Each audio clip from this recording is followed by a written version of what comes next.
বন্ধু, আমাদের সম্পর্কের মধ্যে অ্যাকচুয়ালি দু টাইপের কানেকশন হয়। নাম্বার ওয়ান, ফিজিক্যাল কানেকশন, মানে কাউকে দেখে অ্যাট্রাক্ট হওয়া। আর নাম্বার টু, সোল কানেকশন।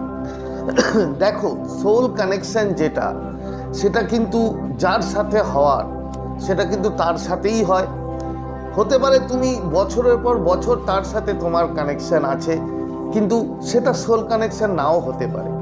আর যার সাথে সোল কানেকশন হয় তার সাথে হঠাৎই হয়ে যায়, হয়তো হতে পারে দু তিনবার কথা বলার পরেই এমনভাবে তার সাথে তুমি কানেক্টেড হয়ে যাবে যে তুমি তোমার ভিতরের সব কিছু তাকে বলে দেবে। এবং তোমার তারপরে মনে হবে, আরে আমি তো তাকে সব কিছুই বলে দিলাম, আমার ভিতরে যা ছিল সব কিছুই তো তাকে বলে দিয়েছি, আমি কি করে বললাম এত কম সময়ের মধ্যে। তুমি দেখবে ঘন্টার পর ঘন্টা কথা বলছো, তারপরেও তুমি ঘন্টার পর ঘন্টা কথা বলার পরেও তোমার মনে হবে এই তো সবে শুরু করলাম কথা বলা। তুমি কখনোই বিরক্ত হবে না। মানে এই যদি হয়, এগুলো তোমার সম্পর্কে যদি হয়েছিল, তাহলে ধরে নাও তোমাদের সম্পর্ক হচ্ছে, তোমাদের কানেকশন হচ্ছে সোল কানেকশন বন্ধু। এই কানেকশন কখনো ভোলা যায় না। এই কানেকশন আবার হয়তো তোমার লাইফে ফিরে আসতে পারে।